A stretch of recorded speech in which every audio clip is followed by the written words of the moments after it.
படிக்கக்கூடிய சந்தர்ப்பம் கிடைச்சு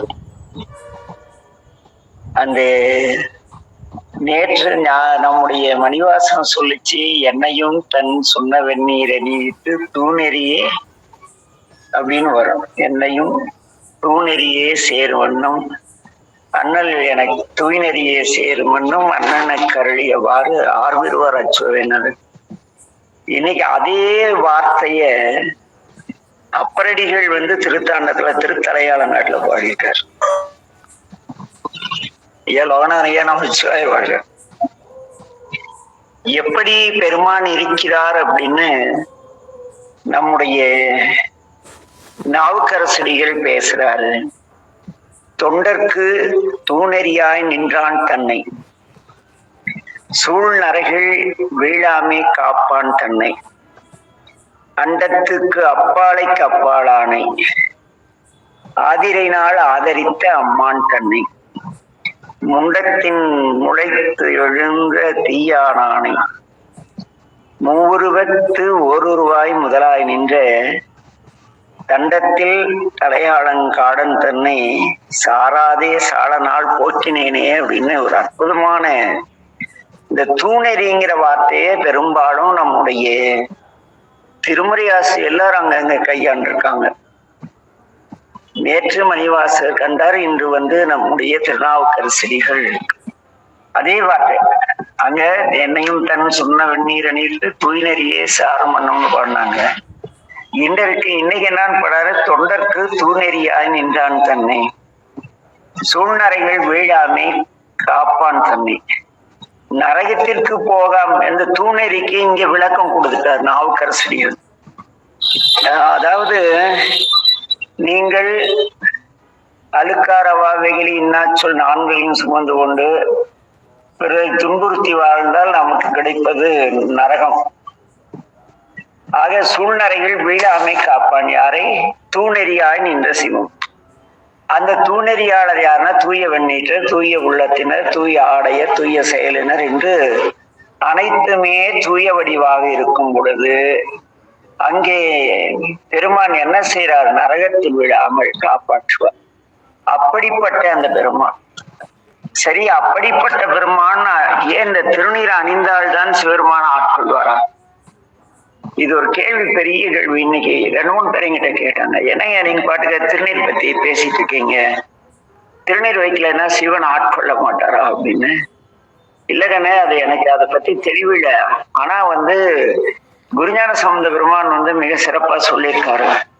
நெற்றியிலே பூதியிலார் செய்தவம் சுத்தவிழல் அப்படின்ட்டாரு. நீ எந்த செயல் செய்தாலும் நீ அணிந்திருக்கும் திருநீர் நெற்றியில் இல்லை என்னால் அது விரலாகிவிடும் என்று பெருமான் பாடியிருக்காரு. குருநாதல் காட்டிய வழியில் பயணிப்பதே என் போன்ற அடிமைகளுடைய வேலை. ஆனா ஞான சம்பந்த பிள்ளையும் இதை அடிக்கடி பேசுது. இதற்காக ஒரு திருநீற்று பதிகம் பாடியிருக்கு. சரி, ஏன் இந்த திருநீற்று பதிகத்தை பாடினார்? அங்க சம்பவம் பார்த்தீங்களா, ஒரு விசித்திரமான சம்பவம். கீதமா நமச்சிவாய் வாழ்க ராஜான்னு ஒரு ஐயா வந்திருக்காங்க, அவங்களுக்கு நமச்சிவாய் நமச்சிவாய் வாழ்க. தூணெறிய சேரும் சொன்ன வெந்நீர் அணியிட்டு நல்லா இருங்க. ராஜா ஐயா நமச்சிவாய் வாழ்க. அப்ப இங்க என்ன சொல்றாருன்னா, பெருமான் ஏன் இந்த திருநீற்று பதிகம் பாடினார்? திருநீர் வச்சுதான் அந்த வெப்ப நோயை குணமாக்க வேண்டுமா? அது இல்லாத ஞான சம்பந்தங்களை சாம்பலையும் எலும்பையும் பெண்ணாக மாற்றியவரால் இந்த திருநீர் வச்சாதான் அந்த நோய் குணமாகுமா? இத்தனை கேள்வி இன்னைக்கு அந்த அன்பரை என்கிட்ட கேட்டார். அவர் கொஞ்சம் திருநீர் வச்சு கூச்சப்படுறவர் இல்ல, அப்படியெல்லாம் இல்லை. அவர் நினைத்திருந்தால் எனதுரையே தனதுரையாக என்று பேசுவார். நான் பேசுறதெல்லாம் சிவன் பேசுறா, சிவன் தான் என்னை அனுப்பிச்சாரு அப்படிம்பாரு. அங்க என்ன நிகழ்ந்ததுன்னா, அந்த சமணர்களும் இந்த திருநீர் எல்லாம் கையாளக்கூடியவர்கள் புறவேடமாக அணிய மாட்டாங்கல்ல. அந்த குரு பூர்ணிமா அன்னைக்கு மேல எல்லாம் திருநீரை கொட்டிக்குவாங்க. சமணர்களுக்கு அது ஒரு மரபு. அவங்க திருநீர் நம்மளோட நிறைய ஒரே நாள்ல பூசிடுறாங்கன்னு வச்சிங்களேன். அப்படிப்பட்ட சூழல்ல அவங்க நீங்க இந்த பெரும்பாலும் நிறைய இடங்களில் விபூதி மந்திரிச்சு கொடுப்பாங்க. எல்லா சமய ஆலயங்களிலும் திருநீர் தருவாங்க. தர்கால கூட எங்க ஊர்ல தராங்க. சர்ச்சில திருநீர் மந்திரிச்சு தராங்க, சாம்பல் மந்திரிச்சு தராங்கிறாங்க. ஆக இது ஏதோ விஷயம் இருக்கு அப்படின்னு பார்க்கும் பொழுது, வெப்ப நோய், அவன் கூன் பாண்டியன், அவன் முது வளைந்திருக்குமா. கூன் பாண்டியனுக்கு சமண சமயம் சார்ந்தவன். சரி, நீ எதை வேணாலும் எடுத்துக்க, நம்பிக்கையோடு சாம்பல். வெப்ப நோய் வந்துருச்சு, கொண்டு போயிட்டாங்க. நம்முடைய மீனாட்சி அணை சன்னிதானம் தாண்டி இந்த பக்கம் நம்ம சோமசுந்தரர்கள் சன்னிதானத்துக்கு வர வழியில அங்க ஒரு சிவலிங்கம் இருக்கும். வெப்ப நோய் தேய்த்த சிவலிங்கம், கூன்பான் வெப்ப நோய் தீர்த்த இடம் அங்க இருக்குது. அங்க ஒரு சிவன் இருப்பார், அவர் மேல திருநீர் கொட்டி வச்சிருப்பாங்க. அந்த ஊருக்காரங்க அதை எடுத்து போய் நோயாளிகளுக்கு அணிவதை வழக்கமா வச்சிருக்காங்க. இரண்டாவது, மதுரையில அந்த அளவை சொக்கரை பார்க்க முக்குரி விநாயகருக்கு எதுக்கு இருக்கிற கோபுரத்துல ஒரு மாடம் இருக்கும், அதுல சாம்பல் போட்டுருப்பாங்க. இவர் திருநீரனுக்குள்ளவே சமணர்கள் உசாராயிட்டாங்க. இதெல்லாம் மந்திர வித்தை, இதெல்லாம் செல்லுபடி ஆகாது, இவதான் மந்திரம் போட்டு அரசே உங்களை காலி பண்ண நினைக்கிறான்ட்டாங்க. சரி இருக்கட்டும், ஞானசம்பந்த பிள்ளை மடப்பள்ளி சாம்பலையோ எடுத்து வர செய்கிறது. முன்பெல்லாம் மடப்பள்ளியில சமைக்கிறதுக்கு அரசு ஆள் அத்தி விறகுதான் பயன்படுத்துவாங்க. அது நீங்க அரசலையே அரசு அத்தியால் போட சொல்றாங்க. அந்த சாம்பல் வெண்ணிறமா இருக்கும், அதை அணிந்தால் நெற்றி வெண்மையா இருக்கும். அப்படி சில காரணங்களுக்காக அந்த திருநீரை கொண்டு இந்த பதிகம் பாடி குணப்படுத்துகிறார். இந்த பதிகம் கூன் பாண்டியருக்கு மட்டும் பாடப்பட்டதா என்றால் கண்டிப்பாக கிடையாது. ஏன் கிடையாதுன்னா, கூன் பாண்டியனுக்கு மட்டும் பாடியிருந்தாரா அதை சாமி கரையான் அறிக்கை விட்டுருப்பார். ஏன்னா கரையான் கொண்ட பதிகங்களில் நிறைய பதிகங்கள் பாதி கிடைத்த பதிகங்களே மிக பெரும் ஆற்றலோடு இருக்கு. 4 பதிகம் 5 பதிகம் கிடைச்சதெல்லாம் பாராயணம் பண்ணா நிறைய திருவருள் கிடைக்குது. ஏன் இதை சாமி காப்பாற்றி விட்டார் என்றால், இது நேற்று பார்த்தோம் இல்லையா, அறுத்தமதாவது நீரு. என்ன அர்த்தம்? அறுத்தமதாவது என்ன அர்த்தமாவது? அர்த்தமாவது ஒருவன் திருநீர் அணிந்து தூய வெந்நீர் தூய்மையான வாழ்க்கை வாழ்ந்தால் அவன் அர்த்தத்துடன் வாழ்பவன், அர்த்தத்தோட வாழக்கூடியவன். இல்லை, கருநீர் அணிந்து திருமுறை விற்று கொண்டு திருமுறை வேள்வி அது இதுன்னு எல்லாம் வித்துட்டு சாமியை வச்சு வியாபாரம் பண்ணிட்டு இருந்தா அவன் மீண்டும் பிறப்பதற்கு காரணமாவதால் அது அர்த்தமற்ற வாழ்க்கை. ஆக அவர்கள் இந்த திருநீரை கூட வெந்நீர் அணிய மாட்டார்கள் என்று திருநீற்றியலிலே வருகிறது. ஆக அர்த்தமதாவது நீர். நீங்கள் அணியக்கூடிய, நீங்கள் செய்யக்கூடிய எந்த செயலையும் ஒரு அர்த்தம் இருக்கணும், ஒரு காரண காரியம் இருக்கணும். இந்த திருநீர் அணியும் பொழுது நம்மை அறியாமல் ஒரு தவறான ஒரு மாமிச கடைக்கோ அல்லது ஏதோ ஒரு இடத்துல பொது இடங்கள்ல போய் நம்ம சடார்னு எந்த ஒரு செயலை செய்யறதுக்கும் மனசாட்சியோட திருநீர் செய்ய வச்சிருக்க யாருமே யோசிப்பாங்க. அப்ப நெறிபட்ட வாழ்க்கை நமக்கு தரக்கூடிய அர்த்தத்தை உடையது நீர். அவள மறுப்பது நீரு. அங்க ஒரு பெரிய விபத்தாயிடுச்சு, ஒரே அவலக்குரல், காப்பாற்றவே முடியாத துன்பம். அந்த துன்பத்திலிருந்து நம்மை காப்பாற்றக்கூடியது இந்த நீரு. அவளம் அறுப்பது, அறுத்துட்டா அதுக்கு மேல வராது. நெல் அறுத்துட்டா மறுபடியும் வர்றது இல்லை. ஆக அது போல அந்த அவலத்தை அறுத்து அவலமற்ற வாழ்வை நமக்கு தரக்கூடியது நீர். அது மட்டுமல்ல, நமக்கு எவ்வளவு வருத்தம் இல்ல, காலையில ஏந்திரிச்சா இரவு உறங்கும் வரை எத்தனை வருத்தம். காலையில ஏந்திரிச்சா எங்க அம்மா வினோதமா அர்த்தப்படுவாங்க. இன்னைக்கு என்ன காய் வாங்குறது, இன்னைக்கு என்ன குழம்பு வைக்கலாம், இன்னைக்கு என்ன பொரியல் பண்ணலாம், அப்பா என்ன மாதிரி இன்னைக்கு என்னென்ன செலவு இருக்கு, இதுக்கு என்ன பண்ண. இன்றைய செலவுகளையும் இன்றைய உணவையும் இறைவன் தீர்மானித்து தான் நம்மை அனுப்பி இருக்கிறார்.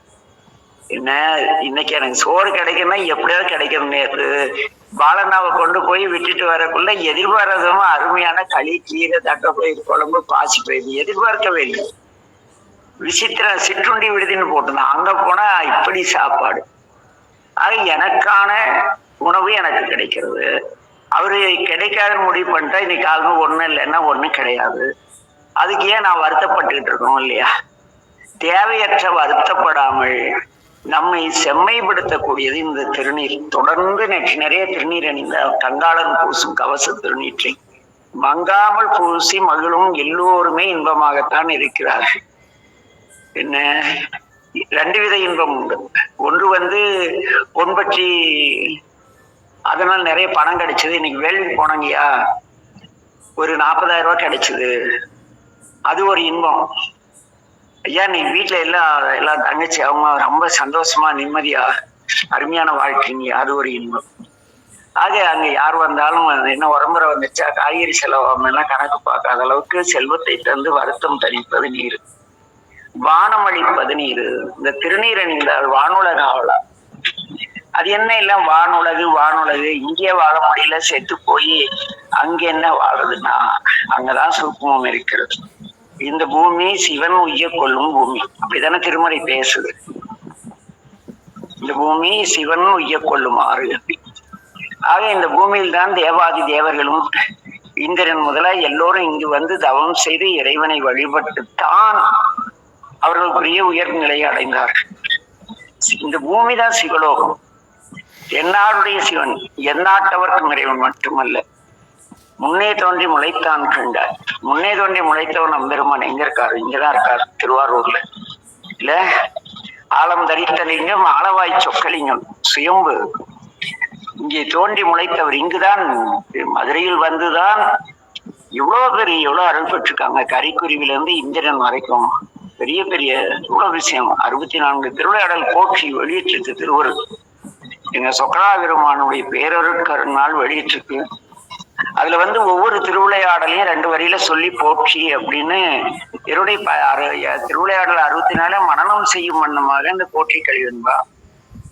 இன்னைக்கு திருவருள் அதை வெளியிட்டு இருக்கு. இன்னும் நாளைக்கு தான் விநியோகம் பண்ண போறோம். எல்லாம் இலவசம் தான், எதுவும் காசுலாம் கிடையாது. எல்லாமே சொக்கர் அன்பினால் தான் தருவார். அப்படி ஆக இங்கு வரும் அவலம் தரு வருத்தம் தணிப்பது நீர், வானம் அழிப்பது நீர். அது என்ன வானம் அழிப்பது? வானுலகத்தில் இந்திராதி தேவர்கள் துன்பமில்லாத நல்வாழ்க்கை வாழ்கிறார்கள். அதுபோல நாம் துன்பமில்லாமல் இன்பமே என்னாலும் துன்பம் இல்லை என்ற ஒரு தெளிவான வாழ்க்கை, எளிமையில் இருந்தாலும் வறுமையில் இருந்தாலும் திருநீர் பூசி எளிமையான உள்ளதை கொண்டு தேவையற்ற இஎம்ஐ எல்லாம் வாங்காம வருமானத்துக்கு ஏற்ற செலவு பண்ணி சிறப்பா வாழ்ந்தமா, அப்படி அந்த வாழ்க்கை என்ன? நம் வீட்டுல இன்பத்தது. எங்க வீட்டுக்கு வந்த எல்லாரும் பொறாமப்படுவாங்க.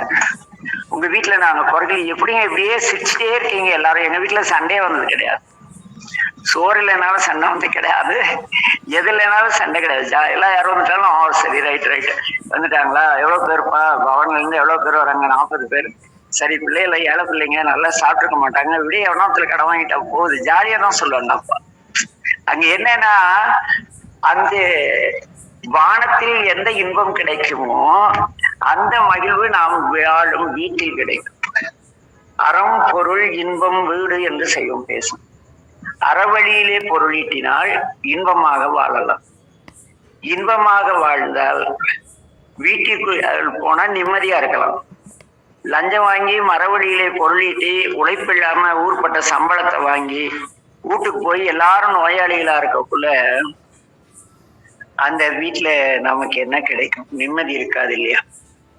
ஆக அந்த வீடு பெற்ற வானம் என்பது வீடு. நம்முடைய வாழ்கின்ற இந்த உயிர் வாழு காலத்தில் இந்த பூமியிலே நமக்கு எல்லா விதமான தேவர்களுக்கு இணையான அனைத்து நலன்களையும் தருவது நீரு.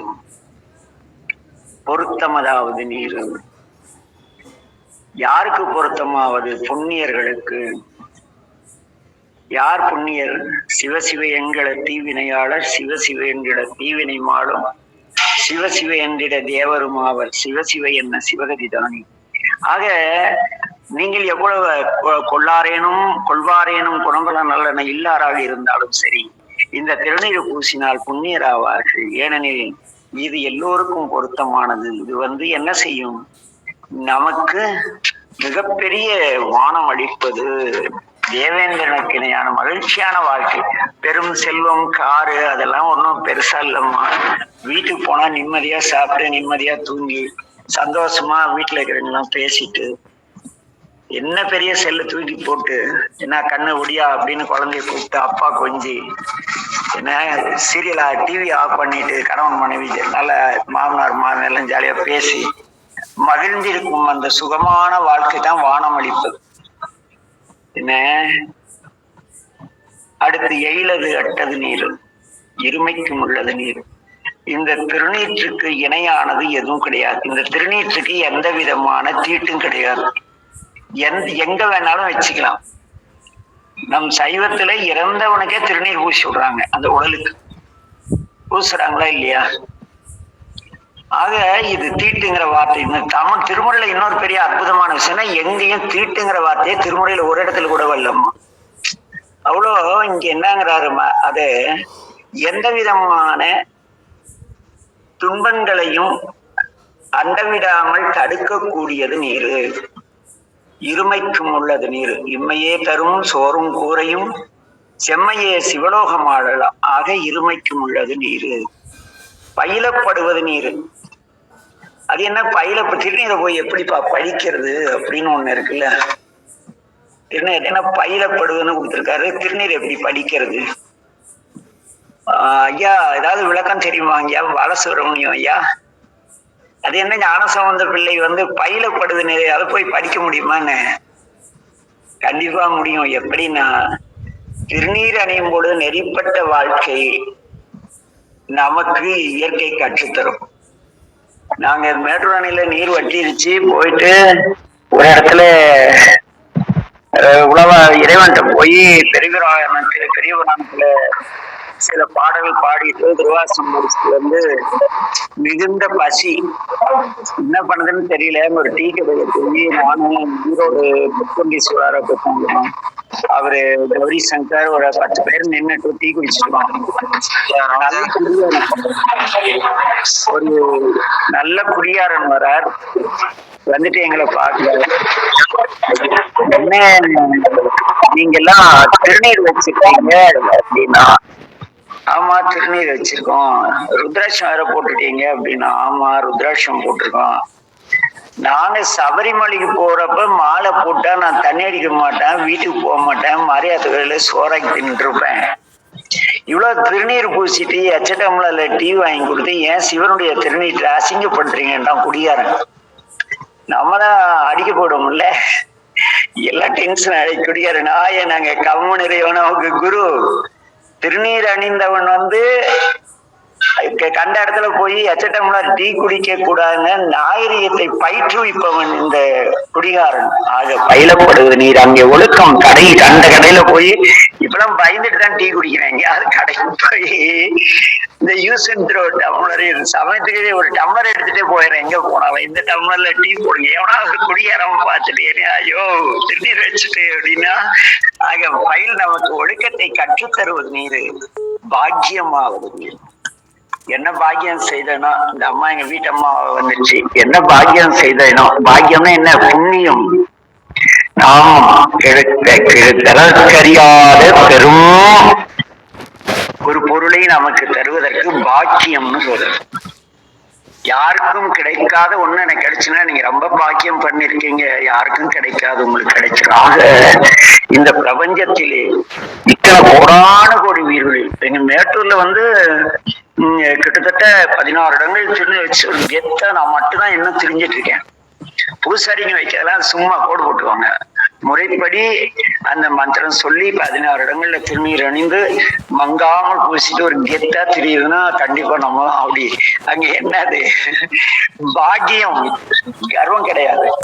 இவர்களெல்லாம் அடையாத ஒன்றை நாம் பெற்றோம். இந்த பாக்கியம் செய்தால் இந்த திருநீர் அணிந்தல் கண்டி துயிலை தடுப்பது நீரு. அது என்ன துயிலை தடுப்பது? நீங்க நல்ல தியானம் பண்ணி பாருங்க, நல்ல தூக்கம் வரும். ஜபம் பண்ணி பாருங்க, ஒரே கொட்டாவியா வரும். சிவபூஜையில உட்காந்துட்டு அருமையா அப்படியே சாமிக்கு அபிஷேகம், ஒரு 12 அபிஷேகம் பண்ணிட்டு இருந்தேன். செஞ்சு முடிச்சு கண்ணை மூடி ஜபம் பண்ணலான்னு உட்காந்து அருமையா நம்மள ஏதாவது தூங்கிடும். இது வினைப்பயனால் ஒரு அந்த இரவு தூங்குற தூக்கத்தை அவர் சொல்ல. வினைப்பயனால் நாம் வழிபாடு செய்யும் பொழுதோ, மந்திர ஜபம் செய்யும் பொழுதோ, அல்லது இறை சிந்தை கோயில்ல போனா நல்ல தூக்கம், முற்றத்துல போய் உட்கார்ந்து நல்ல தூக்கம் வரும் தெரியுங்களா? ஏன் கைலாசு நல்லா முற்றோதுல போய் உட்கார்ந்துட்டு அருமையா சில தூண் தூங்கிட்டு இருப்பாங்க ரசிக்கும்படி. ஆக அந்த துயிலை தடுப்பது நீரு, சுத்தமதாவது நீர். என்ன, நாம் நெற்றியிலே 3 கோடாக திருநீர் அணியும் பொழுது நம் மண்டையில் இருக்கிற கெட்ட நீர் எல்லாம் உறிஞ்சி நம்முடைய மூளையில் உள்ள அந்த தேவையற்ற கழிவுகளை நீக்குகிறது. அப்படின்னு பார்த்தா நீங்க ஒரு பித்தளை பாத்திரம் கலவரப்ப திருநீர் போட்டு பாருங்க, பளபளன்னு ஆயிடும்.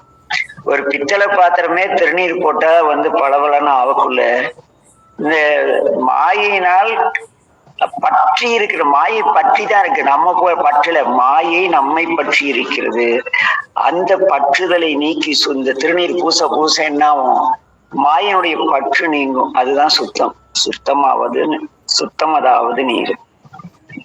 என்ன சரி, இவ்வளவு பெருசு. இன்னொரு ஆள் இருக்கான், திருநீர் அணிஞ்சலே இறைவனே இந்த பூமியில் பிறந்த ஒரு உயிருக்கு ஈஸ்வரன் அப்படின்னு பட்டம் கொடுக்குறான். ஒரு மிகப்பெரிய சிவபக்தர், அளவிட முடியாத சிவபக்தர், பெரும் தன்மையுடையவர். அவர் என்ன செய்யறாருன்னா, போய் திருக்கைலாய மலையில பெருமான்கிட்ட வேண்டிட்டு மலையை தூக்கி தன் தோளிலே வைத்துக் கொள்கிறார். வைத்த உடனே சற்று ஆணவம் வந்தது.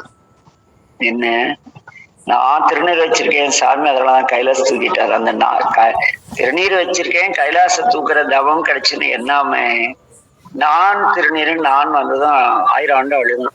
1000 ஆண்டு அழுததுக்காக அவனுக்கு ராவணன் என்றால் 1000 ஆண்டு அழுபவன் பேர்.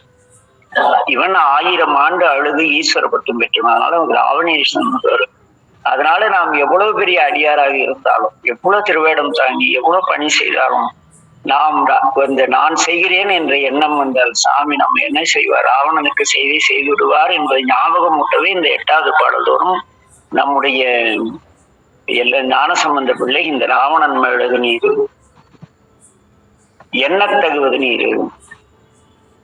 அது என்ன எண்ணத்தகுவது, நினைச்சிட்டே இருக்கிறது நீர். அப்படியா பொருள் தெரியல.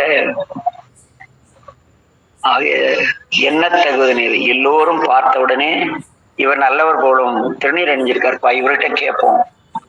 ஆமா, நாங்க ஒரு 76கள்ல பாடல் பெற்ற தலங்களுக்கு எல்லாம் மேட்டூர்ல நடந்தே போகணும், வசதி எல்லாம் கிடையாது. அப்படியே போய் கும்பகோணத்துல இறங்கிட்டு கோயில் கோயிலா வயல்வெளியில் நடந்து போவோம். கோயிலெல்லாம் சிதிலம் அடைஞ்சு அவ்வளவு வேதனையா இருக்கும். நாங்க ஒரு தீர்மானம் பண்ணியிருக்கோம், அங்க போனா ஈஸ்வரன் கோயில்னா எவனுக்கு தெரியாது, கோயில்னா தெரியாது, பெரிய கோயில்னா தான் தெரியும். அப்படி அங்க போய் கேட்கல எங்க வழிநடத்திய பெருவார் சொன்னாரு, ஐயா டேய் சொக்கா, அங்க போய் அவர்கிட்ட அது அவங்க திருநீர் வச்சிருக்கான் பத்தியா, அவனை கேளு, சிவம் இருக்கும் இடத்தை சொல்வார். ஆக உங்கள் மேல் நல்ல ஒப்பீனியன், திருநீர் வச்சிருந்தா சிவனை அறிந்தவன் அப்படிங்கிற எல்லோரையும் எண்ண வைக்கக்கூடியது நீரு. பராவணமாவது நீரு. ராவணன் அது என்ன பராவணம்? இந்த கேள்விக்கு நானே எல்லாரும் சொல்லிட்டு இருந்தா, அப்புறமேட்டும் பாலசுப்ரமணியம் பெரியப்பா, அப்புறமேட்டும் பாலசுப்ரமணியம் ஐயா, இதுல தேர்வழி அக்கா, இவ்வளவு இருக்கீங்களோ, கீதாமா வேற நிறைய படிச்சீங்க, பாலண்ணா. இந்த பராவணத்துக்கு ராஜான்னு ஒரு தம்பி வந்திருக்காரு, யாரோ ஒருத்தர் நாளைக்கு இந்த பராவணம் மட்டும் விளக்க சொல்லுங்க.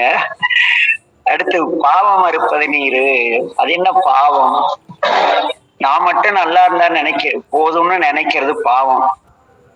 எல்லாரும் நல்லா இருக்கணும்னு நினைக்கிறது புண்ணியம். அவ்வளவுதான். பாவ புண்ணியத்துக்கு எளிமையான விளக்கம் இவ்வளவுதான்.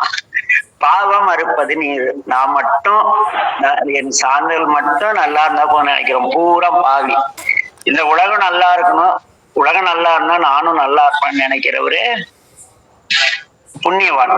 ஆக பாவம் அறுப்பது நீர். திருநீர் அணிந்தவர்கள் அந்த 5 கடமைகளை தொடர்ந்து செய்தால் அவர்களுடைய பாவம் நீங்கிவிடும். அது மட்டுமல்ல, தராவணமாவது நீர், தத்துவமாவது நீர். நீங்கள் செல்லும் வழியில் எல்லாம் எந்த ஒரு தீய சக்திகளும் எந்த ஒரு எதிர்மறை எண்ண சிந்தனையாளர்களும் உங்களை வசப்படுத்த முடியாது. தத்துவமாவது நீரு. அது என்ன தத்துவம்? என்னைக்கு இருந்தாலும் சாம்பலா போடுவ, வாழ்ற காலத்துல இந்த 5 கடமைகளை செய்துக்கிட்டு ஒழுங்கா வாழ்ந்துக்க அப்படின்னு நமக்கு போதனை செய்யக்கூடியது இந்த திருநீரு. அராவணங்கும் திருமேனி ஆளவாயான் திருநீரு. அது என்ன, பாம்பு வணங்குது சிவனை, எங்க வணங்குச்சு? அராவணங்கும் திருமேனி ஆளவாயான் திருநீரு. ஆக என் அன்பின் உறவு, இந்த திருநீர் இது வேறு இது வேற லெவல். இதெல்லாம் ஞான சம்பந்தத்திலே இங்க ஒரு 20 நிமிஷம் 25 நிமிஷத்துக்குள்ள வகுப்பை முடிக்கணும் ஒரு கட்டாயம் இருக்கனால, ஒரு எங்க ஐயா ஆடுரையா ஒரு 4 வரி எடுத்தா ஒரு 40 நாள் விளக்கம் வகுப்பு எடுத்துட்டு இருப்பாரு. அது எங்களுடைய வாழ்வியல் சூழல் அதெல்லாம் வேறு. ஆனா இங்க அவங்க சொன்னதுல அந்த ஆழமான தெளிந்த கருத்தை மட்டும் கொடுக்க வேண்டியதுனால அப்படியே ஜம்ப் பண்ணிருக்கேன். ஆனா டெய்லி நீங்களே பேசிட்டீங்க, எங்களை பேச விட மாட்டீங்களான்னு நேற்று ஒருத்தர் கேட்டார். அதனால இன்னைக்கு நீங்கெல்லாம் இந்த பராவணம் அப்படிங்கிறதுக்கு என்ன விளக்கம்னு தேடி திரிந்து கொண்டாந்து சேர்த்துங்க. இப்ப தெரிஞ்சதை இப்பவே சொல்லிடுங்க, இல்லைன்னா கொண்டாந்து சேர்த்துங்க. அது என்ன செய்யலாம்? இன்று இந்த ராவணன் மேலது நீர் அந்த பதியத்தோட நீட்டுங்க. ஏன்னா ராவணன் மேலது நீர்ல நிறைய விளக்கம் இருக்கு. அடுத்து வர 3 பாடல்களும் நம்ம ஏதோ சிவபெருமான் தான் பெரிய ஆளு, இந்த திருமாலு ஐயன் தேவர் எல்லாரும் ரொம்ப கேவலமானவங்க அப்படிங்கிற ஒரு சிந்தனை இன்றைய தலைமுறைகிட்ட யாரோ கொண்டு போயிட்டாங்க. இந்த 3 பதியத்துக்கான உண்மை இந்த குண்டிகை கையரோடு சாக்கியர்கள் நேற்று தம்பி தர்மசேனர் அங்கே இருந்திருக்க வேண்டியதானே, அதுவும் சைவம் தானே, அங்க அன்பு வழிதானே போதிக்கிறாங்க, அவரையும் அதை எதிர்த்தாருன்னு. திருநாவுக்கரசர் வரலாறு சிந்திக்கும் பொழுது அவர் ஏன் ஞான சம்பந்தரும் நாவுக்கரசரும் புத்தர் அன்பு தானே போதிச்சாரு. எல்லோரிடத்தும் அன்பு காட்டுங்கள். எல்லா தீர்க்கதரிசிகளும் அன்பு காட்டதான் சொன்னாங்க. அப்புறம் அவங்க எல்லாம் விட்டுட்டு இங்க சைவத்துக்கு வந்தான்னு ஒரு பெரிய கேள்வி இருக்குல்ல. என்ன, அங்க தர்மசேனர் மிகப்பெரியவர். எவ்வளவு பெரியவர்னா, அந்த சமண சமயத்தில் இன்றும் எவ்வாறு நாவுக்கரசு தேவாரம் நமக்கு பயன்படுகிறதோ அதுபோல தர்மசேனர் இயற்றிய அந்த நூல்கள் தான் சமணருடைய வழிகாட்டி நூலா இன்னைக்கு வரைக்கும் இருக்கு. போயிட்டு நண்பர் ஒருத்தர் ரூம்மேட் சமணர், அது எப்படியோ சாமி எங்க 2 பேரும் கடைசியில பார்த்தா அவங்க ராமாயணம் மகாபாரதம் எல்லாம் வச்சிருக்காங்க, நம்மள மாதிரியே தான் இருக்காங்க. அவனும் ராமரை மதிக்கிறான், கிருஷ்ண மதிக்கிறான், பகவத்கீதை வச்சிருக்கான், திருமுறை தமிழ் திருமுறை தவிர மீதி எல்லாம் வச்சிருக்கான். என்னடா நான் ஏன்னா இது வச்சிருக்கேன் அப்படின்னா, இல்ல நாங்களும் ரிக்வேத வழியில் தான் எங்க வாழ்க்கை. ஆகிய ரிக்வேதம் என்னன்னு பார்த்தா அன்பு, அந்த 5 கடமைகள் செய்தல். அப்படியா? மீண்டும் இறையர்களால் தொடர்ந்து நாளை சிந்திப்போம் என்று சற்று இதே ரொம்ப தம் கட்டி பேசிட்டோம். இறைவன் ஒரு சின்ன காமெடி பண்ணிட்டு இருந்தார் நேத்தெல்லாம், அதனால அப்படி ஆட்சி. இன்றைய வகுப்பில் புதிதாக சேர்ந்துள்ள அனைவரும் திருவர்களால் அவங்களை அறிமுகப்படுத்திக் கொள்ளலாம். ஐயா இன்னைக்கு ரொம்ப வேகமா பேசணுமா இருக்கு, ஏதாவது புரிஞ்சுதா புரியலையா? கோமதி அம்மா, ஸ்கூல் பாடம் எடுக்கிற மாதிரி வகுப்பு போன மாதிரி தெரியுது அடியே எனக்கு. ஐயா எல்லாம் புது கருத்துக்களா இருக்கு. நான் கேட்டீங்க கைத்துக்கு நான் புடிச்சுங்க, அதான் நான் சொன்னேன். கைவத்துக்கு இல்ல கோயிலுக்கு போங்க, கருத்துக்களுக்கு நான் அதனால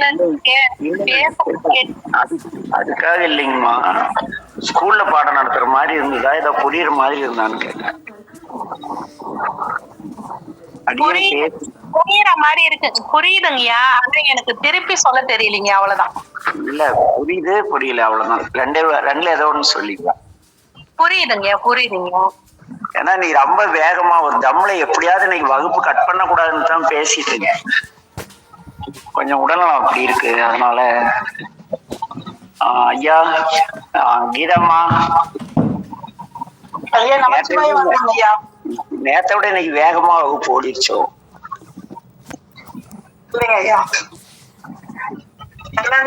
வகுப்பு சரி கண்ணு. லோகநாதன் ஐயா. ஐயா நமச்சிவாயா. நமச்சிவாய் வாழ்க. எங்க பேய்களோட ஆடிட்டு இருக்கீங்களா? மரமா தெரியுது இடியோட. கோயிலுங்க ஐயா, கோயிலு சிவன் கோயில், காசி விஸ்வநாதர் கோயில். அங்க கண்டிப்பா பேய்கள் தான் இருக்கும், சந்தேகம் இல்ல. சிவசிவா. காசில என்ன இருக்கும்? பேய் தான் இருக்கும். ஒரு பக்கம் பார்த்தா பணப்பேய்களா அலைஞ்சிட்டு, ஒரு பக்கம் பார்த்தா காசியில் இறக்க முத்தினா தற்செயலா இருக்கணும். சாவறதுக்குன்னு போய் உட்கார்ந்தா வாழ்றோம் பூரா பேய் தான்.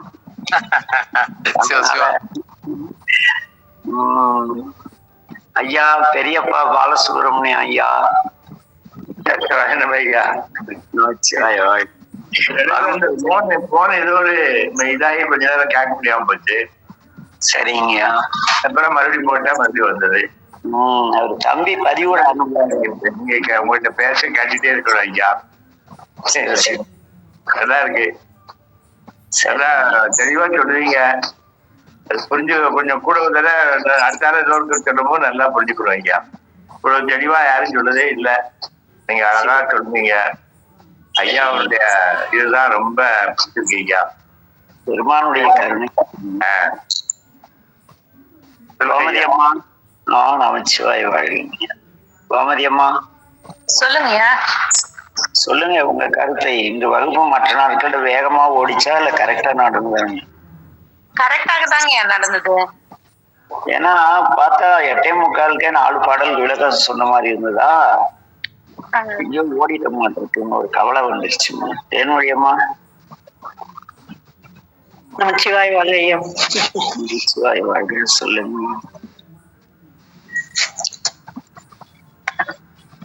நல்லா என் வகுப்பு. சரிங்க. ஏன்னா கற்றல், கேட்டல், சிந்தித்தல், தெளிதல், நெட்டை கூடல்னு கற்றல்ல நிறைய வழி இருக்கும். சும்மா கற்று உட்கார்ந்துட்டு திருமுறையா கற்றுக்கிட்டே இருந்தா என்ன பையன்? ஏதோ ஒண்ணு கேட்கணும், அதுல பிழை இருந்தா சுட்டி காட்டணும், சரியா இருந்தா இது சரிங்கணும், புரியலன்னா இது எப்படி சரி அப்படின்னு கேட்கணும். ஆக கற்றல், கேட்டல். அதுக்கு பிறகு என்னன்னா சொன்னதெல்லாம் நிஜமா அப்படின்னு ஆய்வு செய்யணும், சிந்தித்தல். கற்றல், கேட்டல், சிந்தித்தல். சிந்தித்த பிறகு இந்த கருத்து சரியானதுன்னு தெளிவடையணும். ஆக கற்றல், கேட்டல், சிந்தித்தல், தெளிதல். நிட்டை குடல்னா அந்த பொருள்ல ஆழ்ந்து மனம் பற்றுதலுக்கு நிட்டை குடல்னு பேரு. தூங்குறதுன்னு பேரு இல்ல இப்படி உட்கார்ந்து நெட்டைய ஐயா நெட்டையில இருக்காரு, நிஷ்டையில இருக்காரு, 1 மணி நேரம் கழிச்சு பாருங்க, அந்த நிஷ்டையெல்லாம் கிடையாது. அந்த கழுத்துள் நாம் கலந்து விடுதல் வந்து நிட்டை குடல்னு பேரு.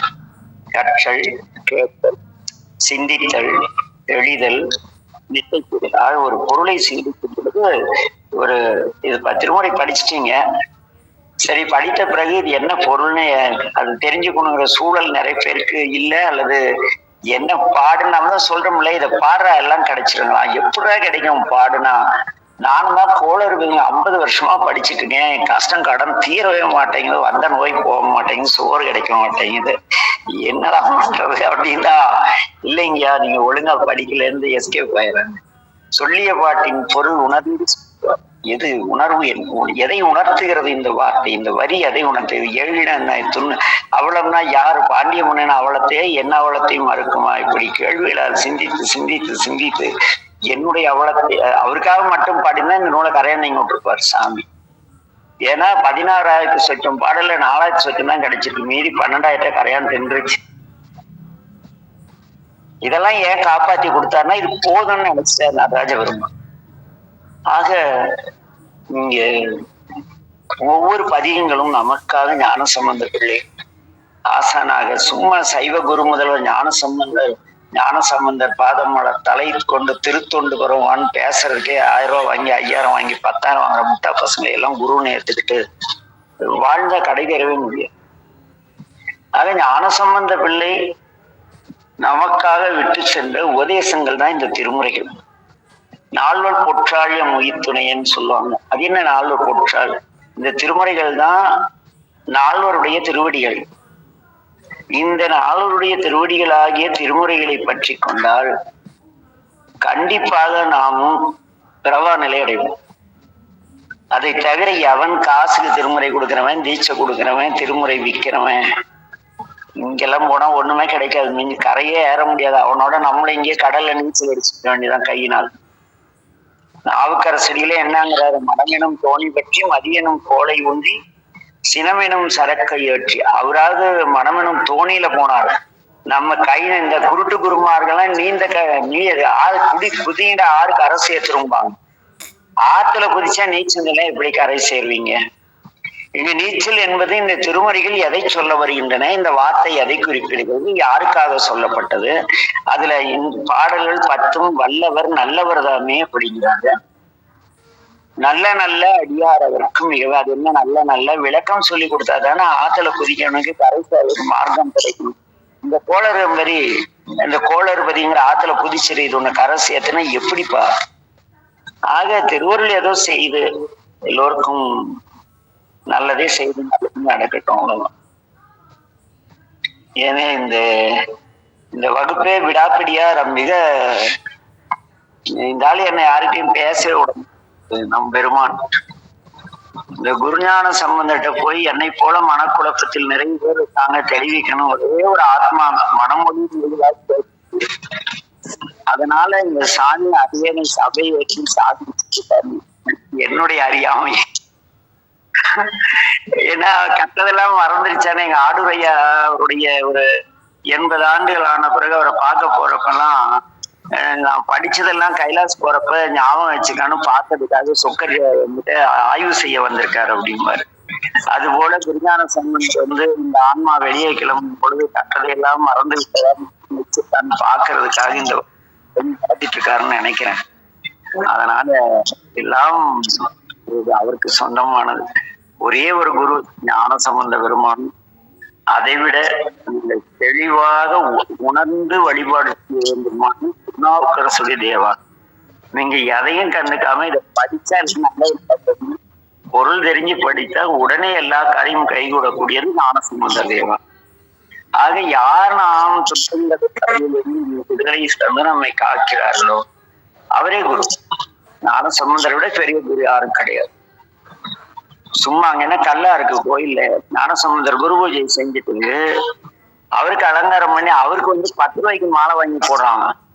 இந்த குருட்டு குருமாரி பிண மாதிரி உட்கார்ந்துருக்கான், அவன் கூட மலர். இந்தியா போயிட்டு இருக்கு இந்த சைவம்.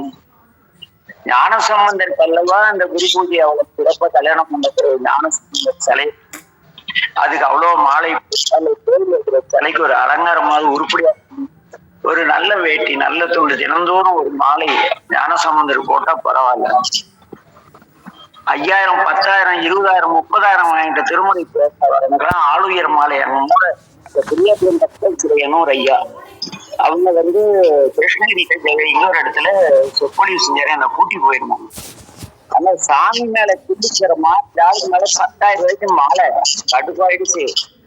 இவெல்லாம் ஒரு குரு, இவன் சொல்ற பேட்டுங்கெல்லாம் உருப்புற போறேன்னு சத்தம் போட்டு பிரச்சனையாயி அடி வாங்கிட்டு வந்தேன். அதே ரசிகர் ஏண்டா சாமி பேசுவானே அடி வாங்குவானே கூட என்ன. அதாவது 1ஆம் கிளாஸ் வாத்தியாரு உலகத்துலயே பெரியாளும்பாங்க. ஏன்னா அவர் அரிச்சோடி சொல்லி தரலன்னா பிஹெச்டி பண்ண முடியாது. இந்த திருமுறையை கொண்டு போய் சேர்த்தவங்க திருவேற்றம் பட்சவசலையாக்கு இணையானவங்க யாரும் கிடையாது. அவர் காசு வித்தாரு ஏதோ வித்தாரு, அது வேற விஷயம். கொண்டு போய் எளிமையாக தேவாரத்திற்கு போட்டு கொடுத்து அதை காப்பி அடிச்சுதான் இன்னைக்கு கருமுதல் திருவரை, அப்புறம் திருமுறையே தாய், அப்படி நிறைய புத்தகங்கள் இப்ப நிறைய பேரு டோனர் கிட்ட பணம் வாங்கி புத்தகம் அடிச்சுட்டு ஒரு 60 ரூபா 100 ரூபா 100 ரூபா வித்துட்டு இருக்காங்க. ஆக ஏதோ வித்துட்டு இருக்கிறாங்க, கொண்டு போய் சேர்த்துறாங்கல்ல, வாங்குறமில்ல, வாங்கி வச்சு டெய்லி கற்பூரமாவது காட்டுறல 12 திருமுறைகளுக்கும் என்ன திருமுறை அந்த எழுத்துக்களாவது அழியாம நம்ம வீட்டுல சேமிப்பா நம்ம அடுத்த உணர்வுள்ள குழந்தை வர்ற வரைக்கும் காத்திருக்கும் அல்லவா. அதனால திருவள்ளுவர் எல்லாருக்கும் உண்டாக எல்லாம் வல்ல என் தந்தை மேட்டூர் பெருமான் திருவடியை வணங்கி உங்கள் எல்லோருக்கும் இந்த கற்றல் கிணற்றல் 2ஆம் நிலைக்கு வந்திருக்கீங்க. அதற்கு பிறகு சிந்தித்தல், எளிதல், மித்தை கூடல். யாரா இருந்தாலும் பிழைந்தா என்ன எடுக்கிற இதெல்லாம் தப்பு இப்படி சொல்லு அப்படின்னு சொன்னா சந்தோஷமா ஏற்றுக்க முடியும். ஏன்னா இங்கு கற்றது கடுகளவு கல்லாது உலகளவு. அடுறையா ஒருத்தர் எனக்கு சொல்லி கொடுத்துப்பாரு. நீங்க நிறைய பேருக்கு நிறைய ஐயாக்கள் சொல்லி கொடுத்துருப்பாங்க, அவங்க நாலேஜுக்கு தகுந்த மாதிரி. இந்த வகுப்பின் மூலம் நானே ஏதாவது கற்றுக்கொள்ளணும்னு நினைக்கிறேன். ஆனா யாருமே பேச மாட்டேங்கிறீங்க. அதுதான் ஒரு வருத்தத்துக்குரிய ஒரு இது. அடுத்து ஒரு மகிழ்ச்சியான ஒரு இது, என் வாழ்நாள்ல 1998 நவம்பர் 28 தெருவுல நின்று இன்னைக்கு நல்லா வந்து என்னுடைய தொழிற்சாலையில் வந்த வருமானத்தின் மூலம் கிட்டத்தட்ட 98னா 98, 2008, 2018, 2028 இன்னும் 3 வருஷம் இருக்கு. 15 ஆண்டுகளுக்கு பிறகு திருவுருள் துணையோடு இலவசமாக என்னை ஆளுடைய எண்ணல் மிராசொக்கனாக பெருமான 64 திருவிளையாடல்கள் வைத்து போற்றின்னு ஒரு புக்கு பரஞ்சோதியார் எழுதியது. பரஞ்சோதி முனிவர் திருவிழா புராணத்தினா சுருக்கம் 2 வரியில திருவிழா புராணத்தை ஒரு வரலாறு. அதை திரு ஆலவாய் 64 திருவிளையாடல், மதுரை சொக்கனாக 64 திருவிளையாடல் போற்றி கழிவென்பா அப்படின்னு அதுல இருக்கும். அதை தனியே எடுத்து திருவுருள் துணையோடு வெளியிட்டிருக்கோம். நம்முடைய வகுப்பில் இருக்கிறவங்க எல்லோரும் வாட்ஸ்அப்ல உங்களுடைய முகவரிகளை அனுப்பினால் உங்களால் சிலர் இந்த 64 மற்றவன் தெரிஞ்ச நம்மளால இந்த 64 திருவுருள் என்னங்கிற மனதுக்குள் தினம் அந்த போற்றி படிச்சுமா, சாமி எவ்வளவு கருணையாளர் பஞ்சி கருதி எவ்வளவு ஆறுமுக நாவலர் மதுரை ஆனது கடுதை ஒன்று வரான். அவரும் மதுரை ஆதீன சீடரு. என் மீது கண்ணின் மணியான ஆறுமுக நாவலருக்குன்னு என் குருநாதர் எழுதுவாராம். நீ நலமாயிருக்க ஆறுமுக நாவலர் எல்லா புத்தகங்களையும் எப்படி எழுதுவார்னா, கேவலம் கேழலுக்கு பால் கொடுத்து சொக்கநாத பெருமானின் பேரறிவினால் நாம் நலமாக உள்ளோம். பன்னிக்கு கூட அருள் செய்த பெருமான் இப்படி அந்த கரிக்குருவிக்கு என்னென்ன இவ்வளவு பேரு செஞ்சோன்னு அவன் செய்ய மாட்டான்னு ஒரு ஆழ்ந்த நம்பிக்கை கருது. அதனால அந்த நூலை உங்களுடைய திருக்கூட்டங்கள் எவ்வளவு பேர் இருக்கீங்க, எவ்வளவு பேர் படிக்க முடியும்னா நீங்களா ஒரு தீர்மானம் பண்ணி, தற்போதைக்கு ஒரு 1000 புத்தகம் ஒரு 800 புத்தகம் கையில இருக்கு. உங்களுடைய முகவரிகளை தெரிவித்தால் அதை திருவள்ளுவர் துணையோட கொரியர் பண்ணிடுறோம். மற்றபடி சிறப்பு செய்தியும் இல்லை. ஏன்னா ஒரு 15, 20, 25 வருஷமா 98, 2008, 2018, 2028 3 கழிச்ச 35 ஆண்டுகளுக்கு பிறகு எங்க சொக்கநாத பெருமான எனக்கு கொடுத்த அருட்கொடையில கொஞ்சம் எடுத்து உங்களுக்கு பயன்படுத்துற தவம் கிடைச்சு. அதனால கொடுத்தீங்களா 2ஆம் தேதி ஆவணி புட்டு திருவிழா நாள்ல நீங்க எல்லாம் இந்த 64 திருவிழாவையும் சிந்திக்க திருவள்ளுவர் துணை இருக்கணும்னு நம்புறேன். எல்லாரும் நல்லா இருங்க. இன்னும் கருத்துக்கள் இருந்தாலும் தெரிவிக்கலாம் ஒரு 10 நிமிஷத்துக்குள்ள.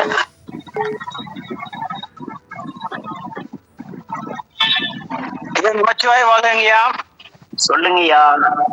ஐயா, அந்த 64 திருவிளையாடல்களை நீங்கள் வெளியிடுறீங்க இல்லையா?